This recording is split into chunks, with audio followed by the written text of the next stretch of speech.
Il-Ħadd it-tajjeb. Illum 16 ta' Mejju, is-seba' Ħadd tal-Għid. Nilqakom għal din il-Quddiesa mmexxija mill-Arċisqof Charles Xikluna mill-Kappella tal-Madonna tal-Mirakli f'Ħal Lija. Jikkonċelebra Monsinjur Alex Quddiesa li jieħu ħsieb il-komunità li tgħix fl-inħawi ta' din il-kappella. Infakru li t-tfal jistgħu jsegwu il-liturġija tal-Ħadd minn fuq il-website bekids.mt.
Fl-isem tal-Missieru tal-Ibenu tal-Ispirtu Santu. Amen.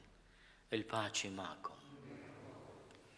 Mill-parroċċa dedikata lis-Santissimo Salvatur, mill-Knisja tal-Madonna tal-Mirakli, illum niċċelebraw it-tluħ is-sema tal-Mulej Salvatur tagħna.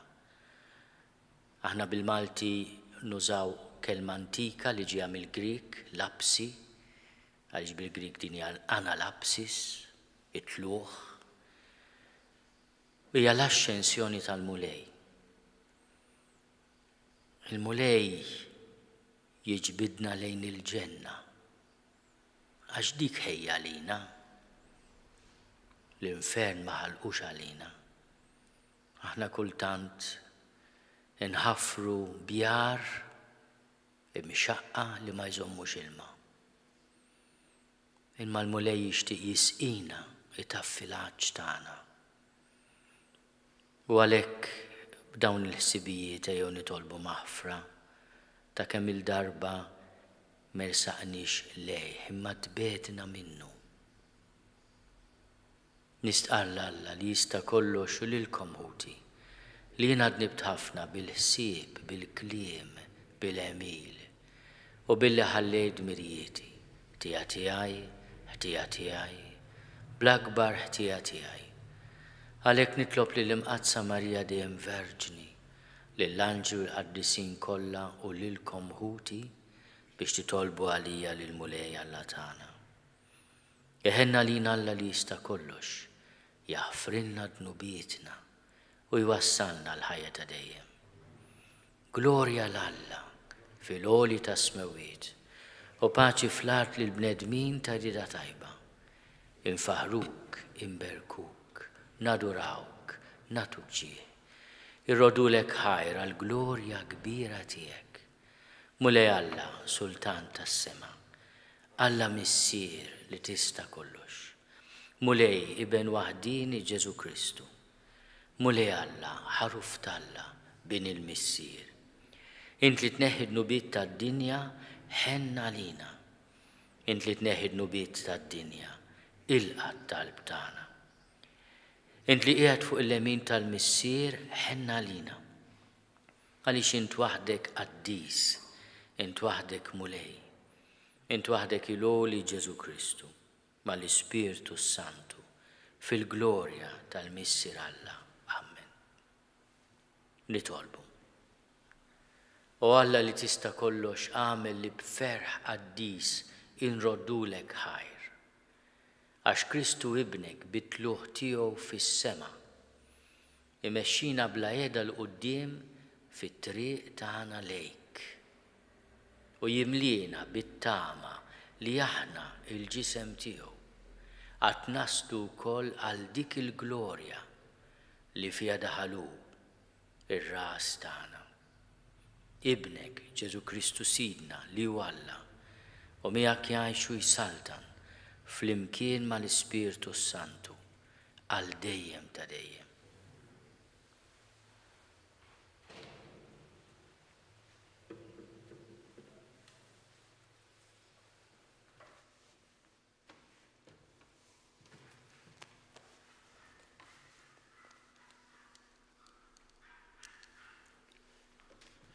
L-ewwel qari bidu tal-ktieb tal-Atti tal-Apostli. Fl-ewwel kitba tiegħi o Teofilu tkellimt fuq dak kollu li Ġesu kien għamel u għallem mill-bidu sal-jum li fih kien mewħud fis-sema wara li bl-Ispirtu Santu wissa lill-Apostli li hu kien għażel. Lil dawn hu derħaj wara mowtu b'xhieda sħiħa li innifsu billi derilhom għal 40 jum u kellimhom fuq is-salt Natalla. Waqt li kien magħhom għalilhom biex ma jitilqux minn Ġerusalemm, imma joqogħdu jistennewh iseħħ il-weda tal-Missier. Fuq din għalilhom smajtuni nkellimkom li Ġwanni għammed bl-ilma imma intom titgħamdu bl-Ispirtu Santu fi ftit jiem oħra. Għalhekk x'in kienu flimkien staqsewh, mulej, u dan iż-żmien li fih insa terġa' twaqqaf is-saltna ta' Iżrael u weġibhom mhix biċċa tagħkom li tkunu tafu l-jiem u żmien li l-Missier żamm fis-seta tiegħu.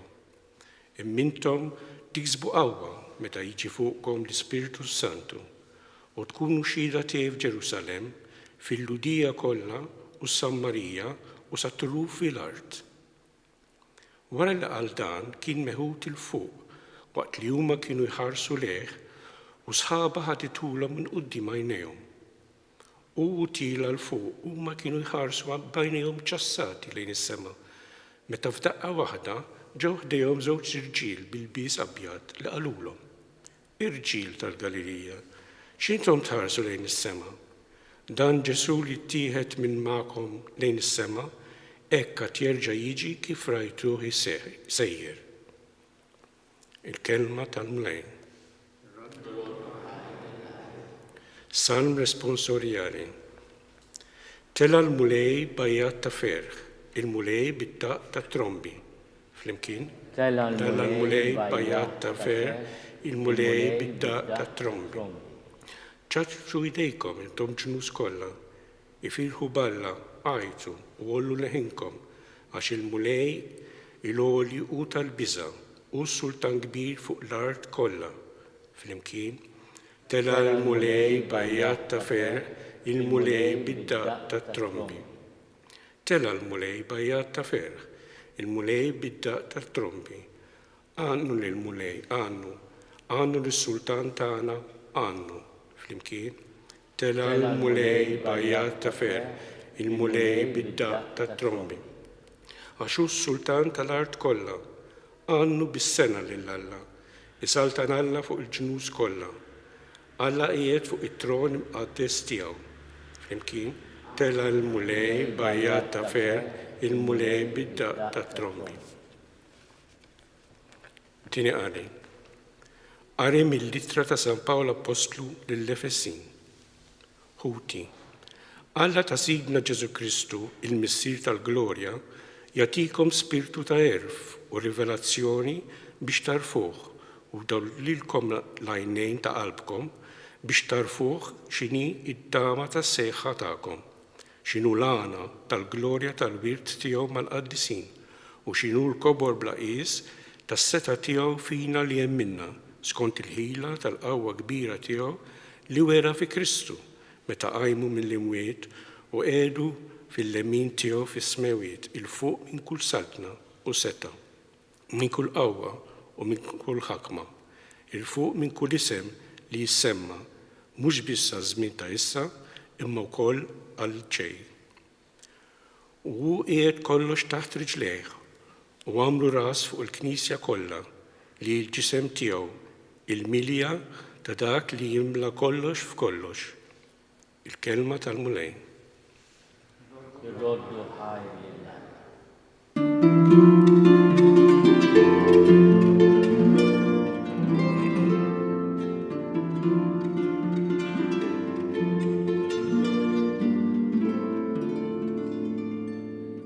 Morru għalmu l-ġnus kollha, jgħid il-mulej, jien magħkom dejjem sal-aħħar ta' żmien.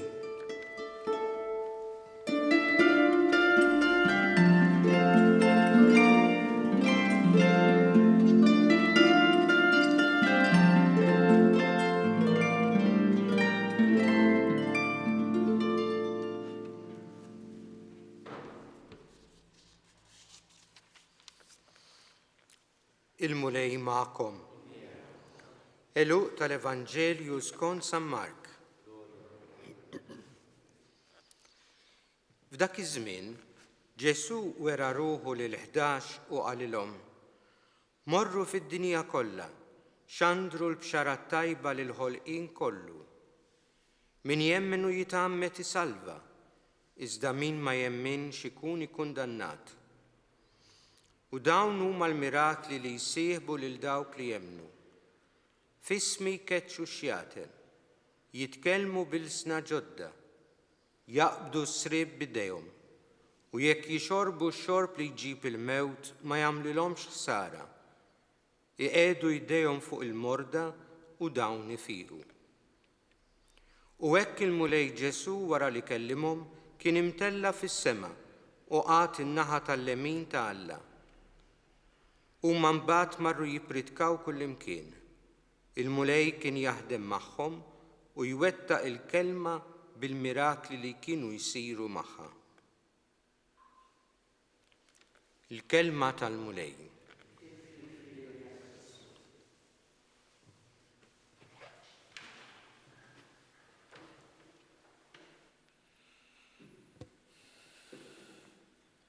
Il-qari tal-lum jitkellem fuq it-tluħ tal-mulej.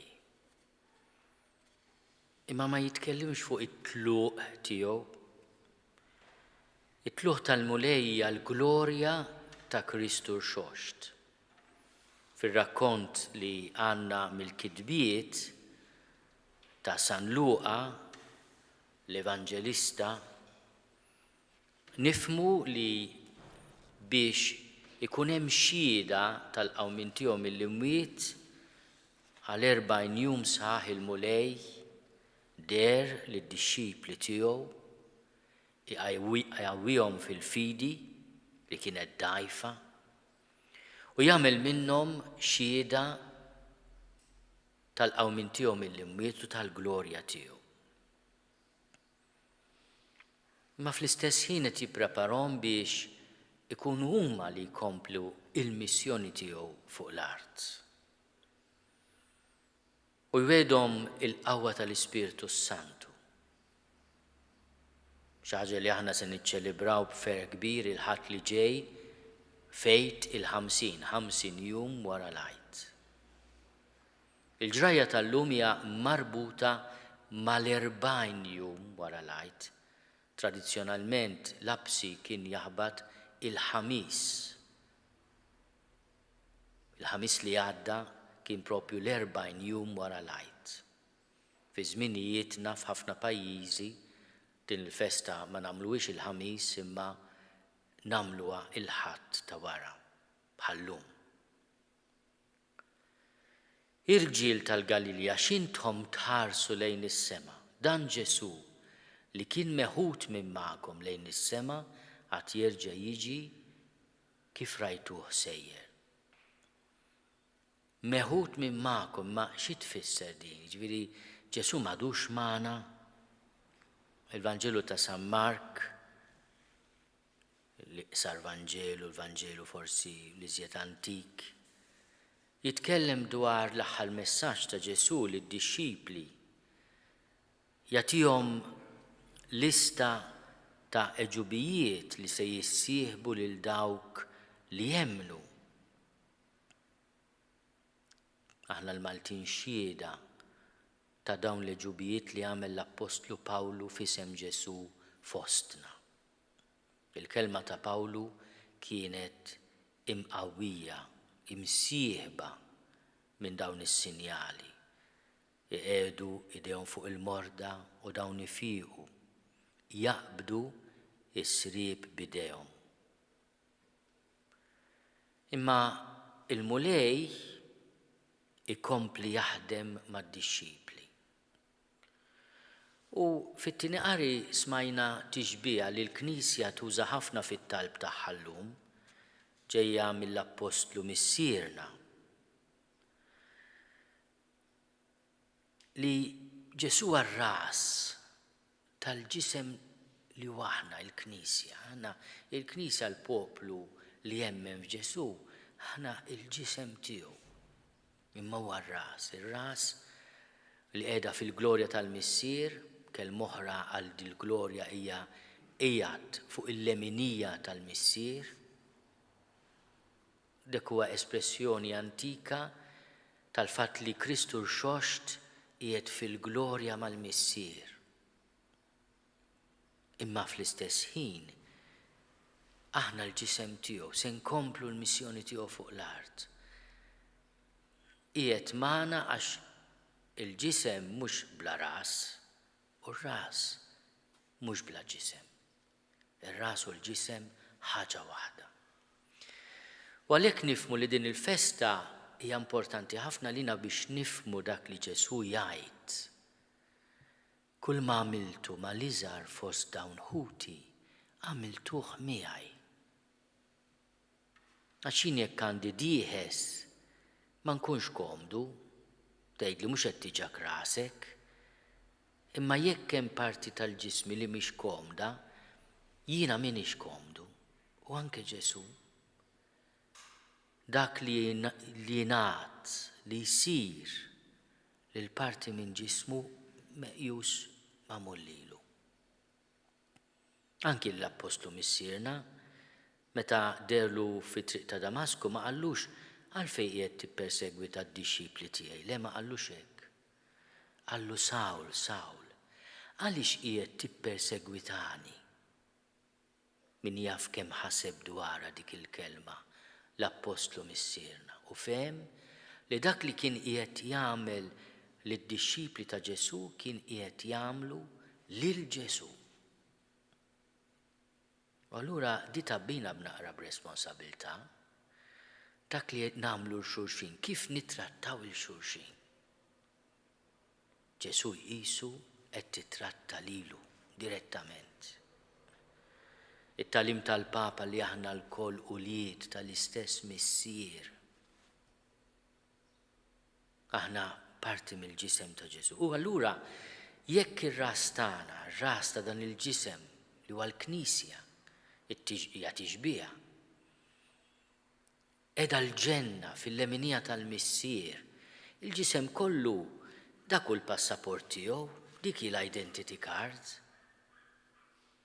Biex inti tmur x'imkien ieħor mhux l-infern li mhux maħluq għalih, tittinqata' minn dak il-ġisem. Imma sakemm inti fil-ġisem, allura tieħu mill-grazzja ta' Ġesu, mill-ħnina tiegħu, m'għandekx għalfejn taqta' qalbek. Nerġa' nirrepeti dik it-talba sabiħa li jgħid is-saċerdot. La tħallinix ninfiret minnek. Din għandha tkun it-talba tagħna. X'aħna jekk nibqgħu f'Ġesu minkejja d-djufija tagħna qed ngħidu kulħadd se jimxi u għandi xi 4 raġġieri nwaħħalhom għall-insara hekk, nilbes waħda jien ukoll. Aħna miksijin bid-difetti, ma parti mill-ġisem ta' Ġesu. Ġesu jaf. Għandu xi dieħes jew tnej Ġesu, ħares lejna, ikollu jgħid jew għajma. Imma għandu wkoll il-glorja tal-imħabba, tal-għoża li nuru għal xulxin. Il-ħsieb tagħna llum imur lejn Ġerusalem, li f'dawn il-jiem hija teatru ta' feroċja kbira bejn l-aħwa. Li jinsew li huma aħwa. Li waqqgħu id-djar ta' xulxin. li joqtlu n-nies ta' xulxin. Fisem xiex wieħed jistaqsi. U aħna mhux qegħdin biex nagħtu raġuni l-wieħed u tort il-ieħor, imma nitolbu għal paċi għal Ġerusalemm. Li l-isem tagħha Jerusalajjem, Xalajjem, fih hemm is-sliem, hemm il-ġustizzja. Imma din il-belt kemm kellha tara taħwit u niket u biki sar ġurnata mqazza tal-lum. Il-post li t-tradizzjoni tgħidilna huwa marbut ma' din l-esperjenza ta' tluħ is-sema tal-mulej iħares lejn Ġerusalemm. Hija l-għolja taż-żebbuġ fuq nett fejn hemm il-Knisja jew l-edikola ta' tluħ is-sema tal-mulej. U minn hemmhekk il-pellegrini kienu jieqfu jħarsu lejn Ġerusalemm u jibdew jimxu, niżlin l-għolja taż-żebbuġ u mbagħad jaqsmu l-wied ta' Kedru u nerġgħu jitelgħu għal Ġerusalemm. Aħna u qalbna tmur lejn Ġerusalemm lejn l-għolja ta' l-absi tal-Asċensjoni llum nitolbu għal paċi tal-art li għalina hija mqazza għaliex fiha rifsu li bentallama mill-bniedem ommu l-Għażiża, San Giuseppe, l-apposti tal-mulej, tant qaddisin, tant pellegrini. U kol tant nies imqarba li qatlu l-xulxin fisem ir-reliġjonijiet. Il-mulej jatina li aħna nixxenqu li nkunu rasu ġisem fil-glorja tal-missier. Nejxu ta' nies u nożu lil xulxin minn issa f'din id-dinja.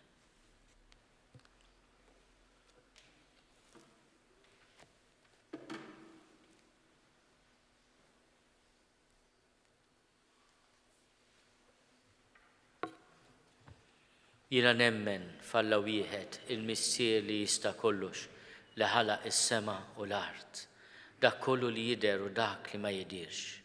U f'mulej wieħed Ġesu Kristu, iben waħdini ta' Alla, imnissel minn missier qabel kull żmien. Alla minn Alla, dawl minn dawl, Alla veru minn Alla veru. Imnissel mhux magħmul, natura waħda mal-missier u bih sar kollox. Niżel mis-smewwiet għalina l-bnedmin u għall-fidwa tagħna. U ħal-ġisem bis-seta tal-Ispiritu Santu minn Marija Verġni u sar bniedem. Salbu ħalina bata taħt Ponzju Pilatu, miet u difnuh. U fit-tielet jum qam minn bejn l-imwiet skont il-kodba mqazza. U tela s-sema u qiegħed fuq il-lemin tal-missier. U għandu jerġa' jiġi bil-glorja biex jagħmel ħaq mill-ħajjin u mill-mejtin. U s-salbna tiegħu ma jkollix tmiem. U fl-Ispiritu Santu mulej li jagħti l-ħajja li ġej mill-missier u mill-liben li hu meqjum u mweġġa' flimkien mal-missier u mal-liben u li tkellem b'fomm il-profeti. U fi Knisja waħda Quddiesa, Kattolika, Apostolika nistqarma mudija waħda l-maħfra tad-nubiet u nistenna l-qawma mill-imwiet u l-ħajja ta' żmien li ġej. Amen. Illum il-Papa qed joffri quddiesa għal paċi fl-art imqazza u għal paċi f'Myanmar. Daw il-komunitajiet immarkati bil-vjolenza f'dawn il-jiem. Nitolbu skont l-intenzjoni tal-Quddiesija tiegħu il-Papa Franġisku li għallimna li aħna ulied l-istess missier. Nitolbu għall-Knisja il-ġisem ta' Kristu għalina l-koll biex aħna li marbutin ma' Ġesu allura għandna diġà siq waħda fil-ġenna ma nitbedux minnu.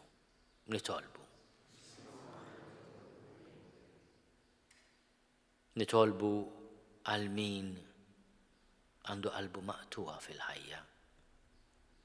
Ma jistax isib tama Illum il-festa tat-tama li Ġesu veru ma taraħx, imma qiegħed miegħek u inti fih nitolbu.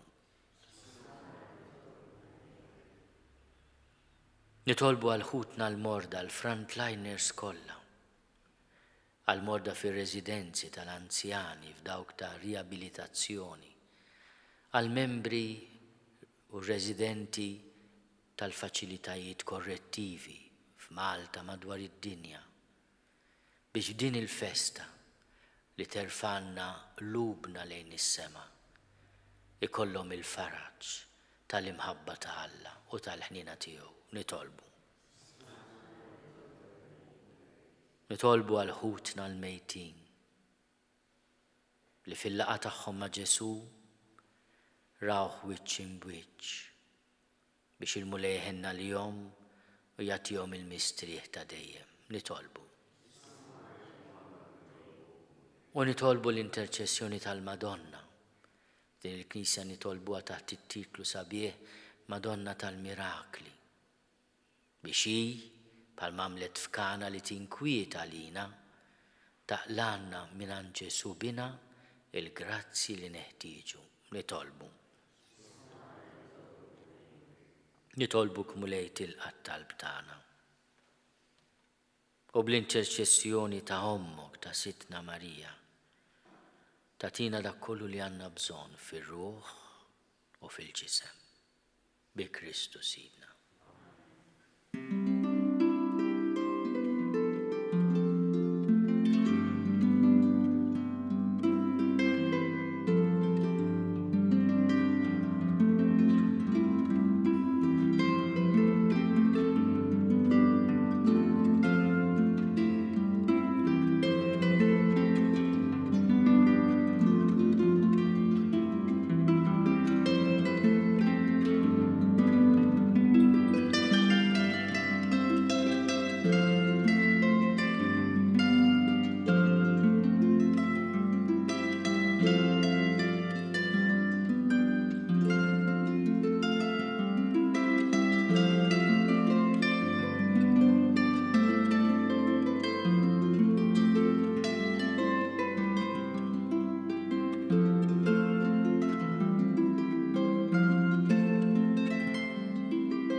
Nitolbu ħuti biex is-sagrifiċċju tiegħi u tagħkom ikun joġob lil Alla l-Missier li jista' kollox.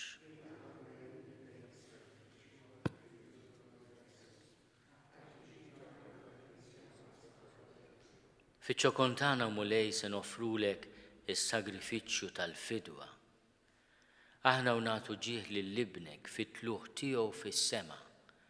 Għamel li b'din il-qima Quddiesa tagħna u bil-grazzja tiegħek nintrefu lejn il-ħwejjeġ tas-sema.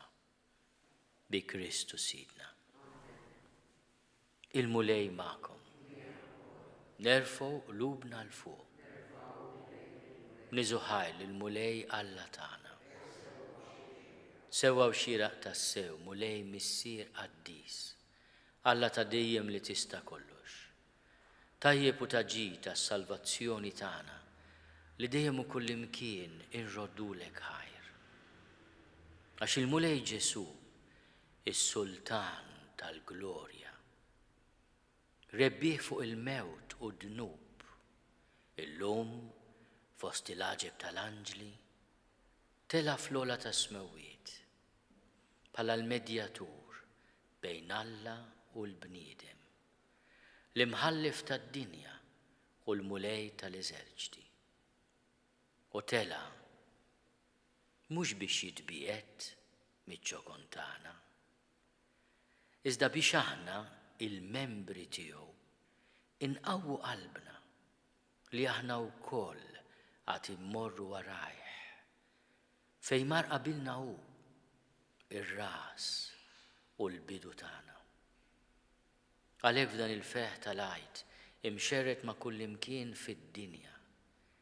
Il-bnedmin kollha jimtlew bilena u l-qawwiet tas-sema mas-setat tal-anġli. Jinżġulek innu ta' glorja u bla qiegħda jtennulek. Qaddis, qaddis, qaddis, mulej Alla tal-eżerċiti. Is-smewet u l-art mimlija bil-glorja tiegħek. Osanna fl-għoli tas-smewiet. Imbirek minn ġej, fisem il-mulej. Osanna fl-għoli tas-smewiet.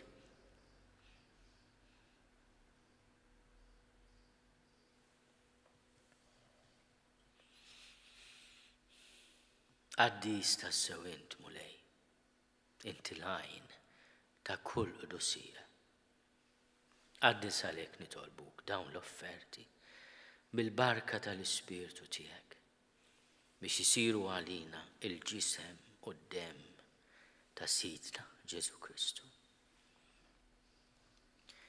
Li meta kien se jingħata biex minn rajh ibati ħal-ħobs ratti l-ħajr qasam tali d-disċipli tiegħu qal: Ħudu u kulu l-koll minn dan, għax dan huwa ġismi li jingħata għalikom.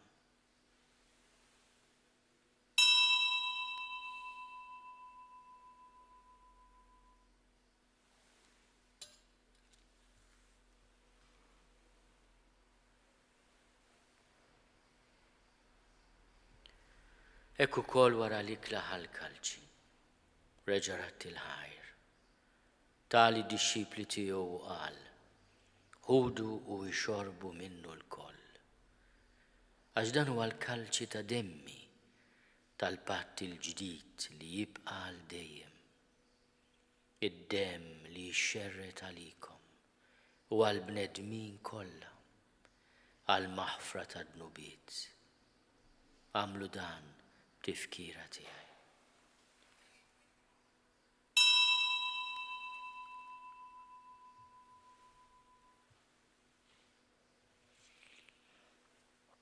Dan hu l-misteru tal-fidi.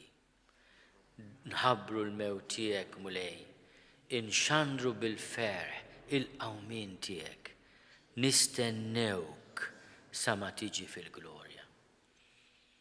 Għalhekk aħna nagħmlu dan tifkira tal-mewt u l-qawmien ta' Sidna Ġesu Kristu. Nofrulek mulej il-ħobs tal-ħajja u l-kalċi tas-salvazzjoni. U nrodulek ħajra xogħbok tilqana hawn quddiemek biex naqduk. U miċ-ċokontana nitolbu li l-Ispirtu Santu jaqqadna f'ġisem wieħed. Lilna li nieħdu semm il-ġisem u d-demm ta' Kristu. Ftakar mulej fil-Knisja tiegħek imxerda mad-dinja kollha. Wettaqa fl-imħabba fl-imkien mal-Papa Franġisku. Miegħi għaddej tiegħek mingħajr ma jistħoli. Mal-Isqof Joseph li qed jgħinni, mal-Isqof Anton u mal-Ministri tiegħek kollha. Ftakar ukoll fħutna li raqdu bit-tama tal-qawmien. Ftakar fil-mejtin kollha. Daħħalhom quddiemek fid-dawl tas-sebħ tiegħek. Ħenna lina l-koll nitolbuk. Għati lilna wkoll il-wirt tal-ħajja ta' dejjem. Flimkien mal-Verġni Mqazzom Malla Marija, mal-arus tagħha San Ġusepp, mal-Apostli u l-Qaddisin kollha li jgħixu fil-ħbiberija tiegħek sa mill-bidu tad-dinja.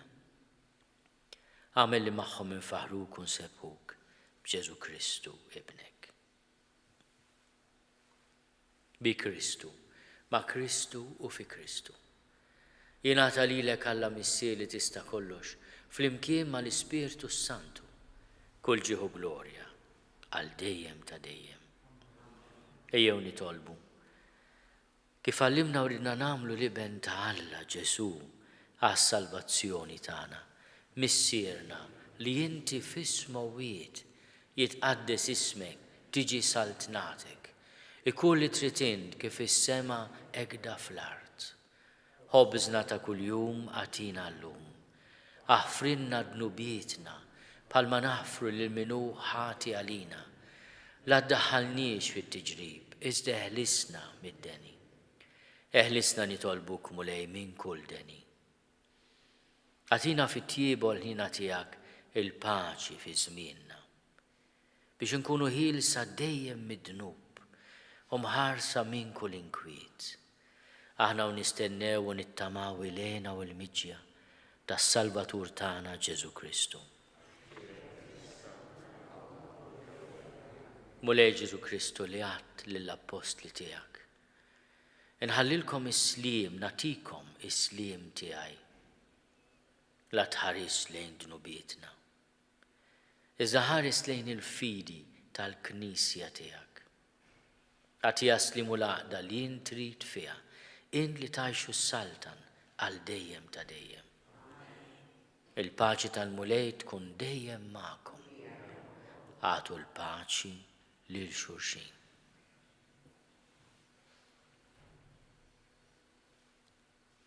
Il-ġisem fl-imkien mad-dem ta' Sidna Ġesu Kristu jkun jiswew lilna li se nitqarbnu bihom għal ħajja ta' dejjem. Ħaruf talla li tneħħi dnubiet tad-dinja ħenna lina. Ħaruf talla li tneħħi dnubiet tad-dinja ħenna lina. Ħaruf talla li tneħħi dnubiet tad-dinja għatina l-paċi. Mulej Ġesu Kristu bin Alla l-ħaj, bil-mewt tiegħek kif rid minnek il-missier u bil-ħidma tal-Ispirtu Santu, int tajt il-ħajja lid-dinja. Dan il-ġisem u d-dem qaddis tiegħek, eħlisni minn ħtieti kollha u minn kull ħażen. Żomni dejjem fidi lejn il-kmandamenti tiegħek u tħallini qatt ninfiret minnek. Mulej Ġesu Kristu nitolbok li din itqarbina bil-ġisem u d-dem tiegħek ma tkunx il-kundanna tiegħi. Iżda l-ħnina tiegħek tkun għalija l-ħarsien u l-fejqan ta' ruħi u ta' ġismi.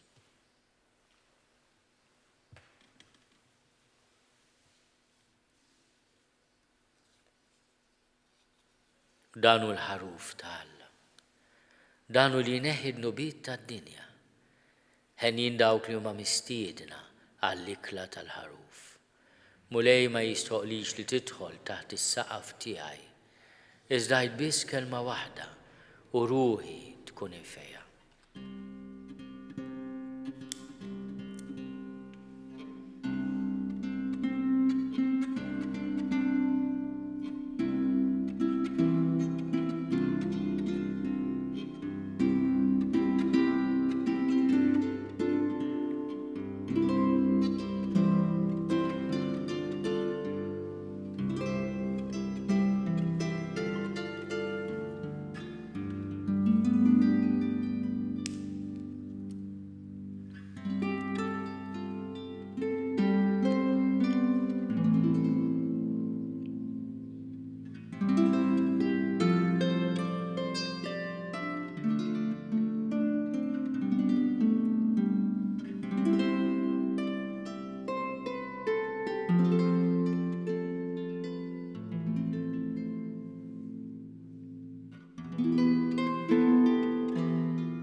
Flimkien ngħidu it-talba għat-tqarbina tax-xewqa. Ġesu, jiena nemmen li inti tinsab ta' bilħaq fis-sagrament tal-Ewkaristija. Irrid inħobbok fuq kollox u fuq kulħadd. Inti taf li nixtieq nirċevik ġewwa fija, imma ġala darba bħalissa ma nistax nilqek ġewwa fija sagramentalment, nitolbok li tiġi fija spiritwalment. Ejja għandi, Ġesu tiegħi, biex jiena niġi għandek. Ħeġġiġni bl-imħabba għalik, biex f'ħajti u f'mawti jiena nemmen fik, nitma' fik u nibqa' nħobbok għal dejjem.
Nitolbu.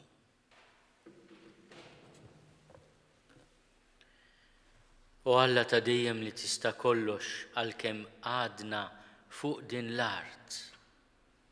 Inti tatina fidejna il-ħwejjeġ tas-sema. Għamel lil poplu nisrani jinġibed b'xewqa Quddiesa għas-sema, fejn diġà tinsab miegħek in-natura tagħna l-bnedmin bi Kristu sina.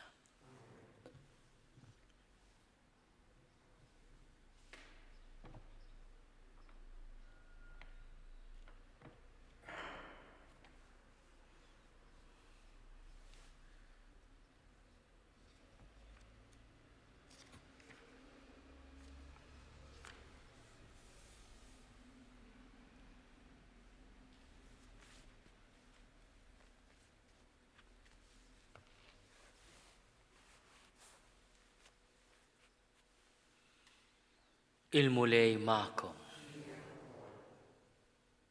Iberikkom Alla li jista' kollox li jibnu llum tela fil-għoli ta' smewwiet u fettħilkom it-triq biex titilgħu fejn qiegħed hu.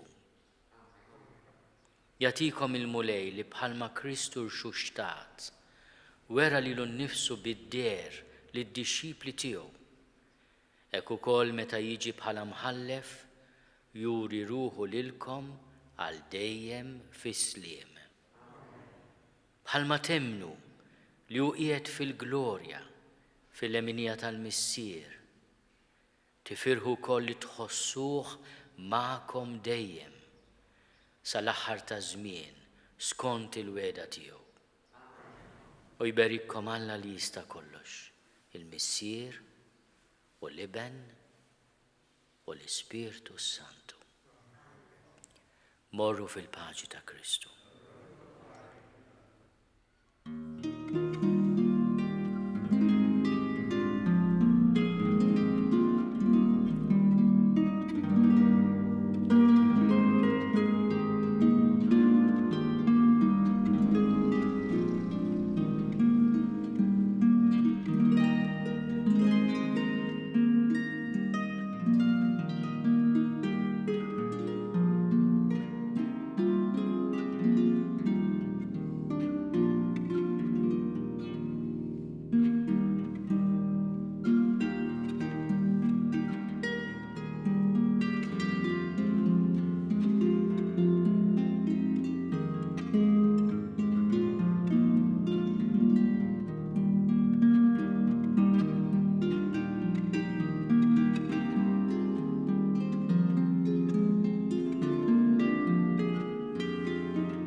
Naslu fit-tmiem din il-Quddiesa tal-Ħadd mill-Kappella tal-Madonna tal-Mirakli f'Ħal Lija li bħala kwadru titolari għandha pittura ta' Mattija Preti li turi lil Madonna żomm lil Ġesu Bambin li qiegħed bil-wifqa fuq arkubtejha kif ukoll lil San Pietru u lil San Nikola ta' Bari, bħalma fil-fatt kien hemm fit-trittiku l-antik.